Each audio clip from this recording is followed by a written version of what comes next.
ఇంకా real రాబందులు real ఎస్టేట్లకు రెక్కలుచ్చాయి.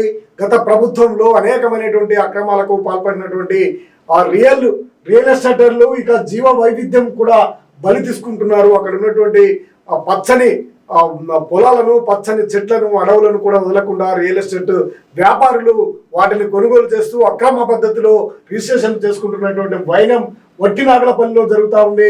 Real mafia అనేకమైనటువంటి అక్రమాలకు పాల్పడుతున్నటువంటి పరిస్థితి. గత ప్రభుత్వం అండదండలు చూసుకొని ఈ రియల్ ఎస్టేట్ వ్యాపారులు ఇక్కడ ఉన్నటువంటి పచ్చని పొలాలను, పచ్చని గుట్టలను మొత్తం కూడా మాయం చేసినటువంటి అంశాన్ని మనం చూడొచ్చు. హైకోర్టు వారించిన యథేచ్ఛగా ప్లాటింగ్, అడ్డగోలుగా చెట్ల నరికివేతలు, ఆవాసాల కోల్పోయి చనిపోతున్నటువంటి నెమళ్ళు, పెద్ద ఎత్తున ఉనికి కోల్పోతున్న జీవరాశులు, కోర్టులోనే మాయ చేస్తున్నటువంటి మోసగాళ్లు, డివిజన్ బెంచ్ ఉత్తర్వులు దాచిపెట్టి సింగిల్ బెంచ్ వద్ద ఇంటీరియం ఆర్డర్, కార్పొరేట్ కంపెనీల మాయజాలం, నిషిద్ధ జాబితాలో ఉన్నటువంటి వాటి కూడా రిజిస్ట్రేషన్లు చేసుకున్నారు. గత ప్రభుత్వం అండతో భూమాయ, శంకర్ హిల్స్ పేరుతో ఫినిక్స్ దందా పట్టించుకొని అధికారులు దగా పడుతున్న బయో కన్జర్వేషన్ జోన్, ఇక ఎటువంటి రిజిస్ట్రేషన్లు చేయొద్దంటూ ఇక్కడ నిషేధిత ప్రాంతం అయినప్పటికీ ఆ జాబితాలో ఉన్నప్పటికీ వాటిని తుంగలో తొక్కి రియల్ ఎస్టేట్ వ్యాపారులు యథేచ్ఛగా ప్లాటింగ్ చేస్తున్నటువంటి అంశము హైకోర్టు డబుల్ బెంచ్లో వారించినప్పటికీ, డివిజన్ బెంచ్ లో ఉత్తర్వులు ఇచ్చినప్పటికీ వారు సింగిల్ బెంచ్ కి సంబంధించినటువంటి అంశాన్ని చూపిస్తూ ఈ దందాకు ఒడిగట్టినటువంటి అంశము వట్టినాగలపల్లి. హైదరాబాద్ నగరానికి ఆనుకొని ఉండి ఆర్థిక పరంగా బలమైనటువంటి రేట్లు కలిగినటువంటి, ధరలు కలిగినటువంటి భూములను, కోట్ల రూపాయల భూములను యథేచ్ఛగా రియల్ ఎస్టేట్ వ్యాపారులు కొనుగోలు చేస్తున్నటువంటి, అమ్మకాలు జరుపుతున్నటువంటి ఆ పరిస్థితులు ఇక్కడ ఉన్నాయి. రియల్ ఎస్టేట్ రాబందులకు జీవ వైవిధ్యం బలవుతున్నది. మహానగరానికి ఆర్థిక ఆయుపట్టు అయినటువంటి ఫైనాన్షియల్ డిస్ట్రిక్ట్ ఆనుకొని పెద్ద ఎత్తున ఉన్నటువంటి పచ్చని చెట్లు, వాటిలో వివరించే పక్షులు, పురవిపే నెమళ్ళు, చెంగున దూకే కుందేళ్లు మొదలుకొని అడవి పందుల వరకు జీవజాలం పుష్కలంగా ఉన్నటువంటి వ్యవసాయ భూములు ఇప్పుడు రియల్ మాఫియా ప్రవేశంలో శ్మశానంగా మారిపోతున్నాయి. అమెరికన్ కార్పొరేట్లకు ఆనుకొని, కాన్సులేట్కు ఆనుకొని ఉన్నటువంటి ఈ ప్రాంతాన్ని ప్రస్తుతం రియల్ ఎస్టేట్ రాబందులు వివిధ రూపాల్లో కబ్జాకు ఎత్తిస్తున్నారన్న ఆరోపణలు ఉన్నాయి. వీరికి సంబంధించినటువంటిది ఇక అక్కడ ఉన్నటువంటి పరిస్థితులు మనం చూస్తే గత ప్రభుత్వంలోని కొంతమంది పెద్దలు అండదండలు ఉండడంతో గతంలో రెచ్చిపోయాయి. కొత్త ప్రభుత్వం వచ్చినా వాటి ఆగడం లేదని స్థానికులు వాపోతున్నారు. గత ఎన్నికల సమయంలోనూ ఒక మంత్రి ఏకంగా పోలీసులకు ఫోన్ చేసి నీకేం పని, పనులు వాళ్ళు చేసుకుంటారు, అడ్డుకోవద్దని హుంకరించడంతో పోలీసు ఆ వైపు వెళ్ళడానికి కూడా సాధించలేదని చెప్తున్నారు.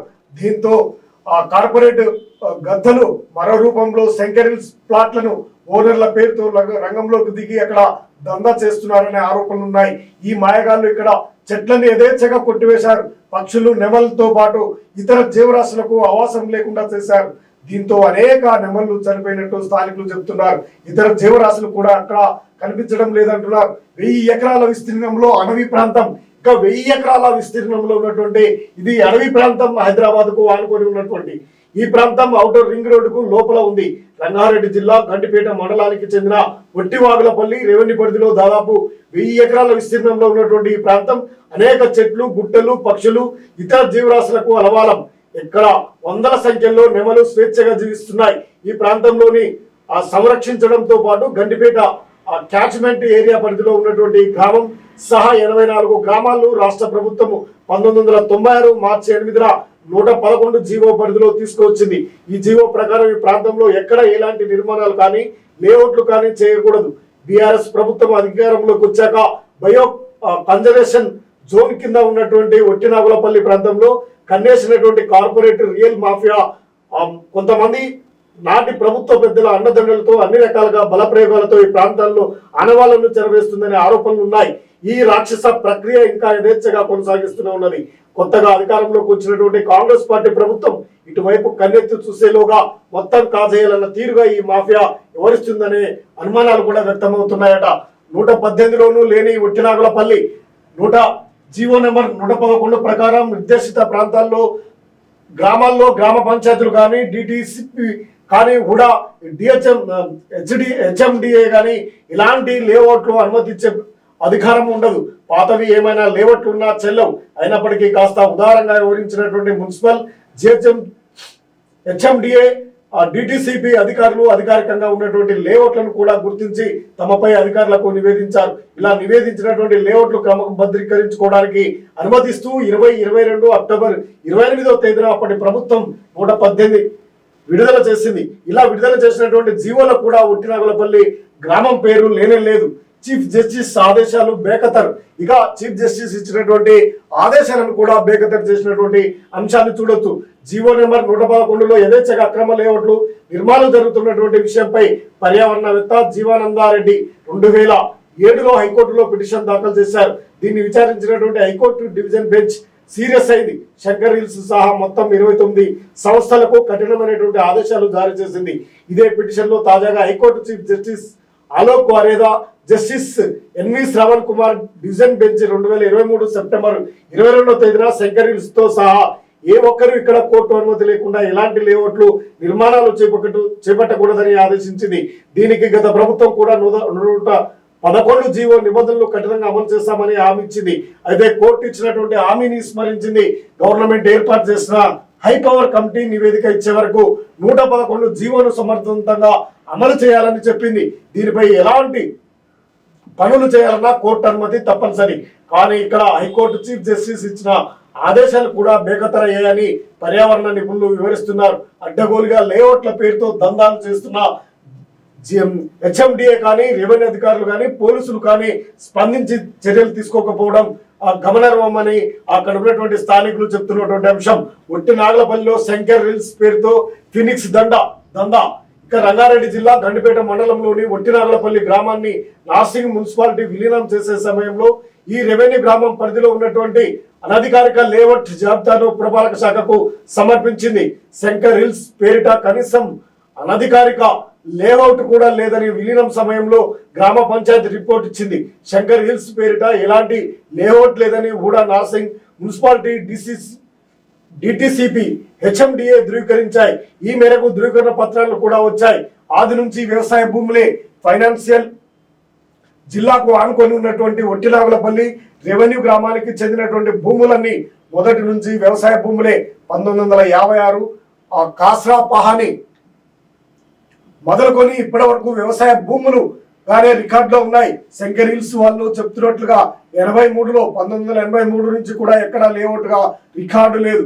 కనీసం గ్రౌండ్ మీద కూడా లేఅవుట్ చేసిన దాఖలాలు లేవని స్థానికులు చెప్తున్నారు. ఇక్కడ ఎలాంటి లేఅవుట్ లేదని గతంలో అడ్వకేట్ కమిషన్ కూడా ధృవీకరించింది. Advocate commission report AIA number 1201/2001 OS number 60/2001 Rangareddy జిల్లా కోర్టు కమిషన్ రిపోర్టు సమర్పించింది కూడా. యథేచ్ఛగా నిబంధనలను ఉల్లంఘిస్తా ఉన్నారు. ఈ భూములపై కన్నేసినటువంటి కార్పొరేట్ కంపెనీ ఫినిక్స్ తన భూమి కంపెనీలైన ఈక్విడేస్టెంట్, శ్రీనిధి లగ్జరీ విల్లాస్, ఈశాన్య ఇన్ఫ్రో, ఆర్&ఆర్ రియల్టర్, టాచ్ నాచ్ బిల్డర్స్ సంబంధించినటువంటి crystal developers and real estate, SSD homes, YSR infra, eliminate marketing తదితర కంపెనీల వ్యక్తుల పేరుతో అక్రమంగా 114 డాక్యుమెంట్లతో నిషేధిత జాబితాలో ఉన్నటువంటి భూములను రిజిస్టర్ చేసుకొని ఆరోపణలు వెల్లువెత్తున్నాయి. చెట్లు కొట్టివేసి కొండలను పగలగొట్టి నెమలను, కుందేలను, అడవి పందులను తదితర జీవరాశులను చంపి యథేచ్ఛగా నిబంధనలు ఉల్లంఘిస్తున్నారని స్థానికులు చెబుతున్నారు. గత ప్రభుత్వంలో ముఖ్యుల అండదండతో రెచ్చిపోయినటువంటి వీరు ఇప్పటికీ అదే ధోరణితో ఉన్నారంటున్నారు. గత ఎన్నికల సమయంలో కూడా బీఆర్ఎస్ కు చెందిన ఒక మంత్రి ఫోన్ చేసి పోలీసులను ప్రభావితం చేశారని కూడా ఆరోపణలు ఉన్నాయి.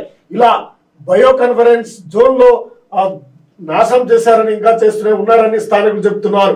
కాంపిటేటివ్ అథారిటీ, రెవెన్యూ అధికారులు, జిహెచ్ఎంసీ సంబంధించినటువంటి వారంతా కూడా చర్యలు తీసుకోవాలి. అక్కడ ఉన్నటువంటి భూ ఆక్రమణ యథేచ్ఛగా జరుగుతున్నటువంటి నిబంధనలకు వ్యతిరేకంగా అక్కడ ఉన్నటువంటి ఎక్కడ లేఅవుట్ లేకున్నా కానీ ఖాళీ స్థలాలు వ్యవసాయ భూమిగా ఉన్నటువంటి నాగులపల్లి భూముల్లో ఇక ప్రభుత్వ అధికారులు చర్యలు తీసుకోవాల్సినటువంటి అవసరం అయితే ఉంది. గత ప్రభుత్వ ఆయాంలో రెచ్చిపోయినటువంటి రియల్టర్లు మళ్ళీ రిజిస్ట్రేషన్ చేసుకుని మళ్ళీ అక్కడ పాగవేయడానికి చూస్తున్నారు. కాబట్టి కాంగ్రెస్ ప్రభుత్వము ఇప్పటికైనా అటుపై దృష్టిని సారించి కోట్ల రూపాయల విలువైనటువంటి ప్రభుత్వ భూమిని ప్రభుత్వానికి అందేలా చర్యలు తీసుకోవాలని స్థానికులు కోరుతున్నారు.